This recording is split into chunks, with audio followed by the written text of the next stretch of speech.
enjoyed this panel too of Mikey from the Goonies and Lord of the Rings and so much other things. And yeah, I hope you guys enjoyed the panel. And yeah, and I'll see you guys soon.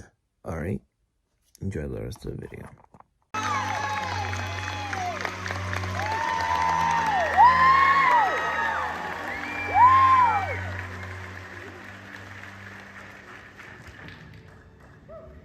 The old microphone sit. Ooh.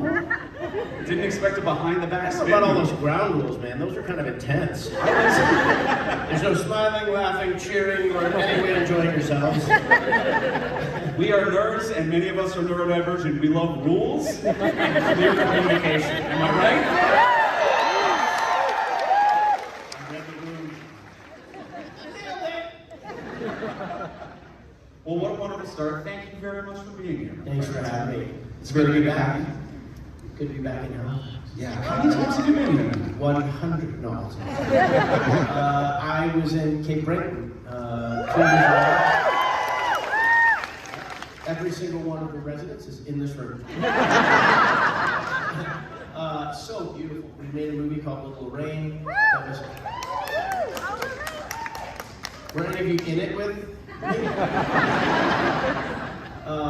Yeah, so it was just at Toronto Film Festival, and it's turned out so beautifully well. It's about it's sort of a mining, it's set in like 1980, true story, mining and lobster fishermen, and how there was a moment of drug, you know, like from South America, like drugs, they figured out how to bring it in through the Northeast up here, and so good drama. I played a priest. Totally credible as a priest. For sure. But anyway, yeah, so, and I learned that every flight to Cape Breton and almost every flight to Halifax is delayed. Now more so than ever. Yeah. There's that too, but yeah. No, just, you know, like, oh yeah, the weather, yeah, okay, get it. And I learned things about Halifax too, the Great Explosion. Yeah. And I just had lunch. I had a donair.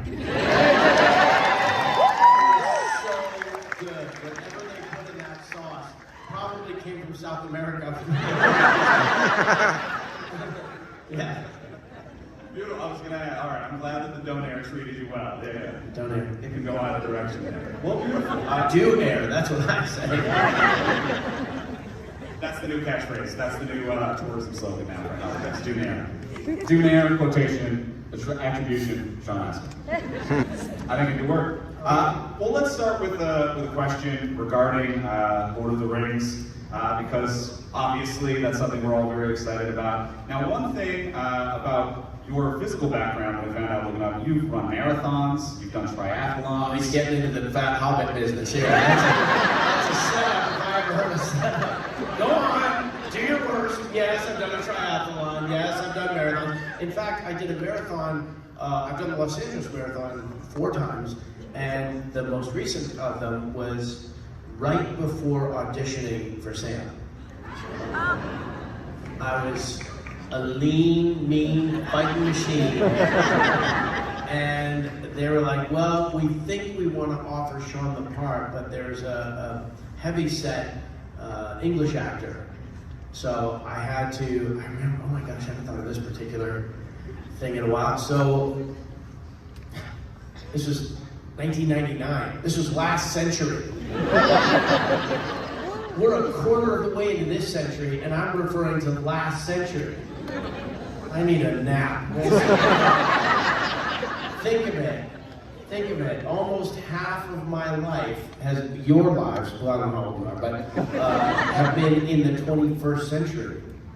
Yeah, it's tough when we I just need think that's of just the like 1900s. blowing my mind. But like, internet wasn't a thing. You know, none of the stuff that we have, like phones, you know, big FaceTime, that was science fiction, that was Buck Rogers, that was Star Trek, like FaceTime, a watch where you can do it. So, but anyhow, I VHS.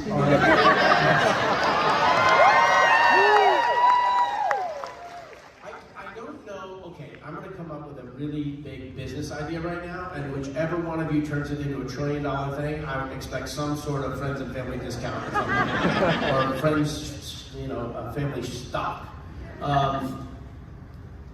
In the streaming world, there's no thing. There's no poster on the box. So what's gonna happen? It's gonna all be like in our minds? That's dangerous. Like, I remember that movie. Wait, what was the image that went with that? So, but anyhow, VHS, figuring out how to copy something together, and there have been different movies like Encino Man. I was a bit heavy during Encino Man. Thank you. So, but anyway, my life, from the time I was 19 and I played a drug addict in a show and lost all this weight, it messed up my equilibrium or my metabolism. And so my weight has gone up and down. And so I cut together a little montage of me fat to send to Peter Jackson and be like, look, it's just a matter of time. I can play fat, that's right. I remember at a certain point when we were down in New Zealand and he looked at me and he was like, yeah, that's about how I thought it would go. Terrible. But did that background, though, of running marathons and physical activity, did that help influence and help you perform scenes like Carrie and Frodo, where like you knew what it was like to push yourself past the physical limitation, and using that kind of background or inspiration to inspire the performance in any way? Well, you went a different way with it. Yeah, I was never going to go for a weight man. I just want everyone to know that. I was going to go for I appreciate your wonderful performance and it is part of the, you stupid fat hobbits. It's like, that's one of the cool things about Tolkien's concept of this Edenic experience. It was like, oh, people eat and they're comfortable and they smoke and drink and they're friends and they sing and so that was pretty cool. But I done one marathon before Lord of the Rings. I've done 12 since then. It's really an interesting concept. I think my whole life was preparation for that. My whole life was about, my consciousness has always been kind of like attack, do, accomplish, achieve, move, build. Every now and then people, my wife in particular, will be like, it's okay. You just take a deep breath. You're gonna be fine. I'm like, yeah, I gotta do that. No, you don't gotta. And life goes by in a blink. None of us make it out of here, you guys. I'm so sorry. So, but that's like my, Rudy. You guys know Rudy? Yeah. See how quick? Oh, I almost said it. Uh-oh. He's gonna make a World Series joke. I didn't do it though. I was in Winnipeg though during the 18th inning game. You know about baseball a little bit? Yeah, I've been in Toronto, so I was watching the series. I'm from Newfoundland but live in Toronto, so yeah, it was a pretty crazy. Newfie, you're not in, yeah. Yeah, I turned off the accent in many regards. Oh, yeah. It comes out this week, just like Halifax is just a light Newfoundland. It's with it's just a foot a little on the gas, and every now and then I can feel myself rolling the letters into each other sentence of letter, right? Let's go back to what you just said. Yeah. Halifax is a light Newfoundland. So when I was in Winnipeg, it was an incredible game. It went for like 6 hours. I've never seen baseball players look. It was a factor in the end of the series because they were so it's just the human body is not meant to stay that focused over such a long period of time. But I was watching. I had FaceTime going with my wife and daughters in Los Angeles. We're Dodger fans. Settle down. Settle. So I had the camera pointed at them, in the living room, and then I'm sitting in Winnipeg, and I'm watching the big screen in the hotel room, and when the game was over, the Dodgers won. I mean, it was attrition at that point.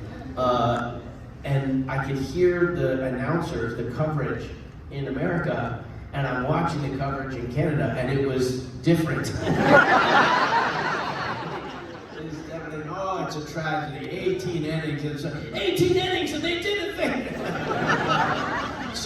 But my whole life has been an endurance thing. The best compliment I ever received in my entire life was from my mother, who was, do you know Patty Duke? Do you know Patty's been most everywhere, from Zanzibar to Berkeley Square. The Patty's always in the sun's and you know, okay. So, what a crazy thing, what their cousins. So that's my mom. And she is very, very difficult life. My mom had a very difficult life, but she always persisted. And she was working from the time she was a little girl and became the president of our acting union, but she was a worker. She was a worker. She was a hard worker. She was industrious. She was like a professional and reliable, a dependable worker. And so when Lord of the Rings came out, we were sitting and she just goes, wow, Sean, you've worked so hard. You've worked so hard. And she didn't mean like in Lord of the Rings. Lord of the Rings is a really like challenging shooting environment. But she meant like your whole life. You know, when things were, it looks amazing now to look at my career and be like, oh, I was always seemed to be finding the next cool thing. But in real time, you don't know what the next thing is. And so you're gutting it out. So I think like my whole life was working towards being able to, and then in a weird way, it was harder than anything I'd ever done. It was more epic on a grander scale. Every day was, you know, more than the previous day and more than any other day you'd ever had. So the doing of itself created that feeling. It almost like you didn't necessarily 100% need to be prepared because you were being forged, you know, in the moment. So, yeah. Beautiful. Well, because I think we're going to have a lot of audience questions, I'd say we can line up now, anyone who does have an audience question. While we are lining up, I will ask you one more thing. Oh. No, I was just, the way you said it, we're going to line them up, it was like, and mow them down. Well, the answers are going to mow you. Every innocent thing I say, you're taking it. I know. I'm American. Sorry. I know, I'm sorry. All right, well, we'll turn it to the audience here now. It seems like I'll just say that, you know, I always am very conscious when I'm traveling internationally not to disparage or denigrate my country in any way. But watching the baseball series, it was very clear to me that it was about more than just a game. And so I felt very, I was glad that I was in Canada for some of it because I feel connected to this country. One time I was in immigration, I don't know when, before the turn of the century, and now it's a thing now. But the immigration officer, for some reason, it was taking a long time. Usually it goes very quickly, but I was there, and maybe it was because of visa, or I was making a movie, so you have to have work documents and stuff. But he said, do you know how many times you've been here to Canada? And I said, well, quite a few, I think. Maybe this was the early 2000s. And he said, would you like to see? And I said, yeah. And he turned the computer, and it was like, and I said, does that entitle me to dual citizenship? Yes, please. You know? Yeah. So, but anyway, I appreciate that good thought, and I've always believed in the sanctity of being good neighbors. So, whatever happens politically, I feel the heart and spirit of my neighbors always. Yeah.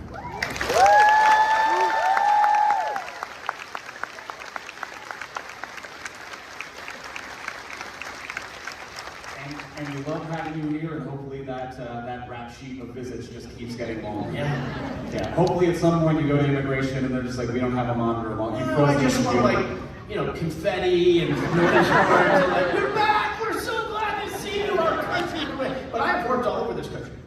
Yeah, Regina, Saskatoon, yeah, Banff, Whistler, Vancouver, Toronto, Calgary, Winnipeg, Nova Scotia. Cape Breton, many more. Montreal, Quebec, you know, Quebec City, Ottawa. Like I've been on this is, you know. Okay, it's on right, yeah. Oh, Canada, my home and native land, true patriot love. All our songs come You and can hear half know the new lyric. You can hear the buffering happen. Well, let's start over. Sorry. Let's start over on this side of the room. Yes, you have a question for Sean. Hello. I want to know, how was your time while filming No Good Nick? One of my favorite things I ever did. No Good Nick, sitcom for Netflix. I played Ed, the dad in a family show. You know, loved it, absolutely loved it. And we were saying, somebody's asked me just before walking up here, what would my favorite thing be? And I said to do another sitcom. I loved it. And I love that people your age know it. And yeah, and so it was about Nick, who's a 14-year-old girl, and she shows up at our doorstep, and she's like, "You were supposed to pick me up." We're like, "What?" "Yeah, you're supposed to pick me up at the train station. You're adopting me?" And Melissa Joan Hart, the mom, is like, "Excuse me, we don't know you." And I'm like, "She's family, come on in." Yeah, and so, and it's this kind of like dopey 70s sitcom, you know, with a laugh track, and it looks exactly like all those sitcoms that we love from our childhood in the previous century. But then it becomes a little, what's the word? It becomes a little,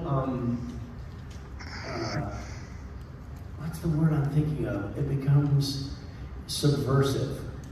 It becomes a little subversive because she's actually there to steal from us.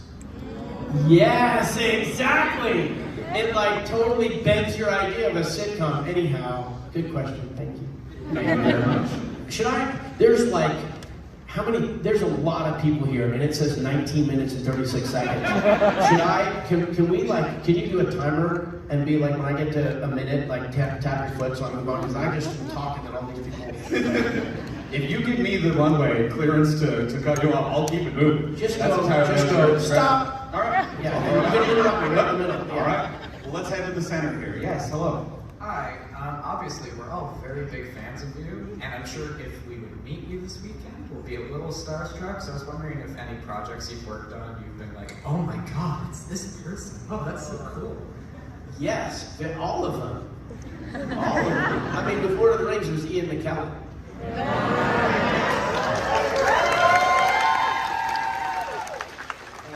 And it didn't disappoint, and it wasn't until he started dragging the hobbits to all the gay bars in Wellington. It was just like, it was chill.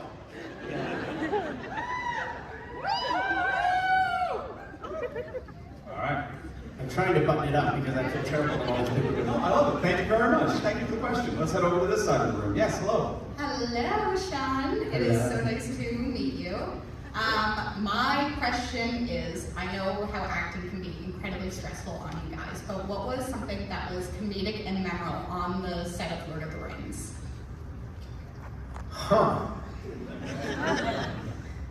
The horse stepped on my hobbit foot and ripped off my hobbit toe.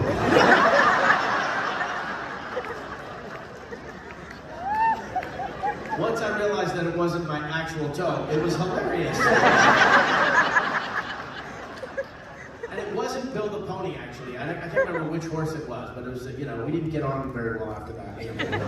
Actually, I developed like an allergic reaction to horses. I've always been able to ride horses. I don't know if like you turn 29 and the histamines do something, but there's so many times I'd be up on the horse getting ready to ride into Hobbiton after the thing is over, and just snot and tears. Yeah, terrible. Thanks for bringing that up. Thank you. All right, let's head back over to this side of the room. Yes, hello. Howdy. If rumor is to be believed, you were directing helicopter traffic on the set of Fellowship. So I'm curious about your journey as a performers' rights activist from impromptu helicopter traffic director to union president. Direct line.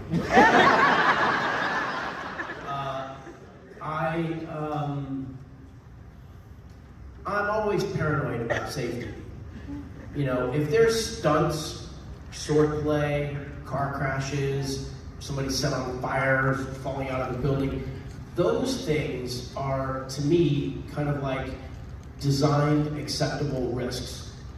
But I've seen people hurt in the stupidest of ways. You know, like we are capable of going to the moon. We can do so many incredible things, but we're also like super fragile little beings. And so, if I see something, and this is from the time I was a little kid, if I see something that doesn't look safe, I'm like, hey, is that supposed to be like that, or what are we doing? And it was actually on the Goonies when Carrie Green, who played Andy, fell off the pirate ship. She fell, I know. That's crazy. But she's fine. 40 years later, she's still doing great.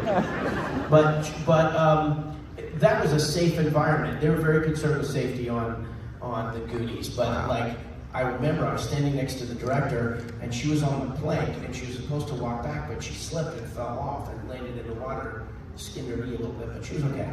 But I remember this feeling of like, and I froze. I mean, literally, like my legs locked, and I was, because you know, we left her, but the idea, some people instantly went and dove over to go get her and helped her and all this kind of stuff. But I remember having this feeling of like, I'm not ever gonna feel like this again.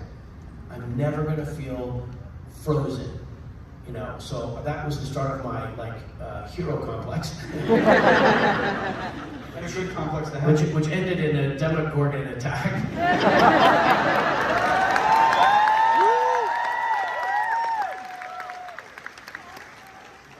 You know, you don't want to be a jerk about it, but I'm definitely very aware of that. And as a union president, it feels like the realization of a mission to be in a position to continue that work, protecting other people. And the directing of the helicopters is a bit silly, but I will note they all landed safely. Okay. The legacy of safety continues on. Yes, let's head to the center. Yes, hello. Hi. So you mentioned wanting to do another sitcom again, but are there any other projects or even film related, you know, like travel or anything that you're like, oh, I still really want to do that? Intriguing. Well, so I was elected to be the president of the union, like like a month and a half ago, and it's a 2-year term, and so my entire consciousness is subsumed, the right word?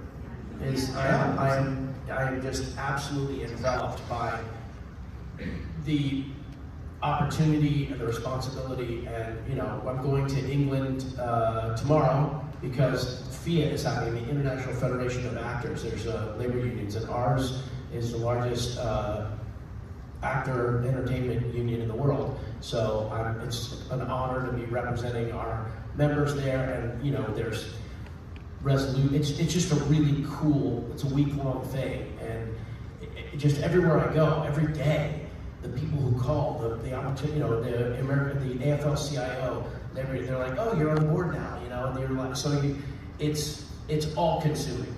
So, you know, my wife would tell you that what I'm really looking forward to is a nice, comfortable retirement somewhere where there's a porch with a rock, maybe in Cape Breton. I mean, that would be good. So, but there's, you know, I made my Broadway debut last year. Thank you very much. My life is an embarrassment of riches. It just seems like, however long I live, and I was saying this to a friend of mine last night, I'm just so grateful. I'm not like I'm not casually grateful. I'm like grateful with intent. I'm filled with gratitude for my wife, our children, every opportunity. Like, so there will be some, God willing, there will be some other ridiculous thing that I decide to do. Yeah, thank you for that question. Thank you very much.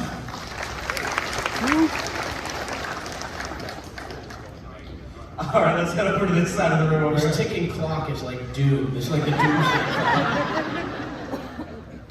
Yes, hello. Hello. I was wondering, what was your favorite experience working on TMNT? Just being with my turtle brothers. Rob Paulson was the OG Raphael, and so we're sitting at a microphone, and there's the actual Raphael, and I'm playing Raphael, and it was like, did I do that one okay? And then behind me was Greg Sykes playing Michelangelo, and I think all of us at a certain point would just turn and watch him. He was just in a world of his own, being Mikey. The way he dressed, he's like this hippie guy. He has these like holsters for like, I don't know, it's like a bandolier, but for like, herbal cigarettes and he looked like Janis Joplin after being eaten by some, tie-dye dragon or something. And just the way he sounded, it was maybe him, maybe yeah. And Seth was there. It was pretty great. We would see, you do ADR, so you do the recording and you're just reading the script and performing the script. But then, so much time later, you come back in and they're like, we're gonna re-record some of the lines from that episode, and they play the episode. And then, so you do the lines of dialogue to match the mouth of the turtle of that thing. And we would watch these sequences and just be like, this is the greatest thing ever. It's so, if you haven't seen the 2012 Nickelodeon iteration of Teenage Mutant Ninja Turtles, you're missing something. It is absolute artwork. And particularly the last two episodes of the 5th season, the finale, it's like set 50 years in the future. Raphael's like old with a beard, and Donatello's body he's like a robot now, and what? It's just absolute cool. So thank you for that. Thank you very much. All right, let's head back over to this side. Hello. I have a question for you. I'm ready. You talked about your mother being a union president in the past. What do you see has changed the most from when she was president to when you were president?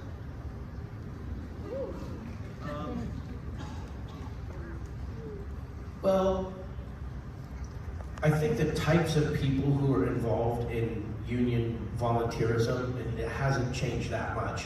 But the landscape of the entertainment business is, in some ways, acting is acting. You can be a puppeteer, you can be in some sort of motion capture suit. It doesn't matter. It's all the same thing. You're communicating ideas and emotions and language, and that's the same. But from VHS to DVDs to streaming, and the ways that the companies, it's artificial intelligence is just absolutely recalibrating our relationship to our work.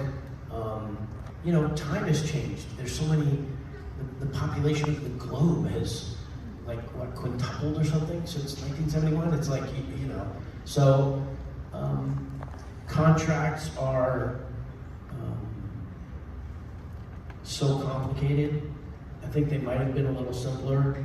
I've been listening to some bargaining history lectures, and starting in 1971, which is when I was born, they made some sacrifice to try and get a dental plan to be included in the health plan, which had only been created in 1960. So certain big ticket item, and now it's like, can the health plan stay funded? Can it be funded well enough to cover enough people? There's the amount of people, the healthcare system in America is, terrible. And so, as a union where you're supposed to be able to kind of fill a little gap, it gets harder and harder to do. But anyhow, we're talking about human beings who need to make a living, be able to provide for their families, try to be safe. So, you know, the core mission is the same, but the environment now is like, woo, holy mackerel. Yeah, thank you. Thank you very much for the question. I can talk to you. This is the ending for the panels. So yeah, I hope you guys enjoyed it, liked it, and yeah, I hope to do more panels in the future down the road, but we'll see. Hope you guys will love it and like it, and yeah, you guys are an awesome, amazing fans. Love you guys so much. You guys are awesome. Thank you guys for enjoying the long panels, the long video panels, and yeah, and I'll see you guys in the next video. All right, see you guys later. All right, bye.